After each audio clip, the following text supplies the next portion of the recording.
नेपाल, जहां कभी धर्म के नाम पर खून बहाना कल्पना से बाहर था, आज वही नेपाल हिंदू बनाम मुस्लिम की आग में बार बार झुलस रहा है। 2008 से पहले नेपाल में हिंदू मुस्लिम टकराव गिनती के थे, लेकिन पिछले 8 साल में 17 बार सांप्रदायिक हिंसा देखने को मिली है। सबसे हैरान करने वाली बात तो ये है कि ज्यादातर दंगे भारत नेपाल बॉर्डर के पास हुए हैं। ताजा मामला भारत के सीमावर्ती इलाकों का है, जहां हिंदू वर्सेस मुसलमान की लड़ाई एक बार फिर छिड़ गई है। हिंसक प्रदर्शन के खतरे को देखते हुए वीरगंज और धनुषा के कई शहरों में कर्फ्यू लगा दिया गया है। स्थानीय प्रशासन का कहना है कि शुरुआत में लड़ाई सामान्य थी, लेकिन बाद में यह सांप्रदायिक हिंसा में तब्दील हो गई। आनन फानन में कर्फ्यू की घोषणा करनी पड़ी। आरोप है कि पुलिस ने तुरंत कार्रवाई नहीं की। गुस्साई भीड़ एक मस्जिद तक पहुंच गई और बस यहीं से हालात बेकाबू हो गए।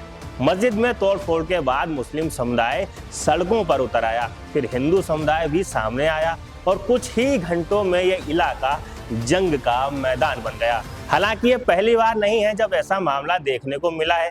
नेपाल में अब तक हिंदू मुस्लिम हिंसा की 17 बड़ी घटनाएं दर्ज हुई हैं। कभी दुर्गा पूजा विसर्जन, कभी गणेश पूजा, कभी रामनवमी तो कभी हनुमान जयंती। हर बार कहानी वही, जुलूस, पत्थरबाजी, कर्फ्यू और तनाव। लेकिन सवाल ये है कि आखिर नेपाल में बार बार दंगे क्यों हो रहे हैं। दरअसल नेपाल में करीब 82% हिंदू आबादी है, जबकि मुसलमान सिर्फ 9% के आसपास हैं।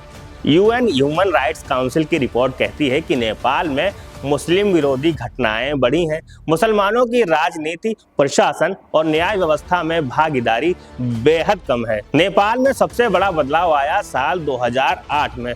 उस समय नेपाल, जो सदियों तक हिंदू राष्ट्र था, उसे धर्मनिरपेक्ष घोषित कर दिया गया। गेटीबर्ग कॉलेज की प्रोफेसर मेगन एडमंसन सिजापति कहती हैं कि धर्मनिरपेक्षता के बाद मुसलमानों ने खुलकर धर्म की आज़ादी की मांग शुरू कर दी। वहीं हिंदू समाज में इसे लेकर असुरक्षा और असंतोष बढ़ा।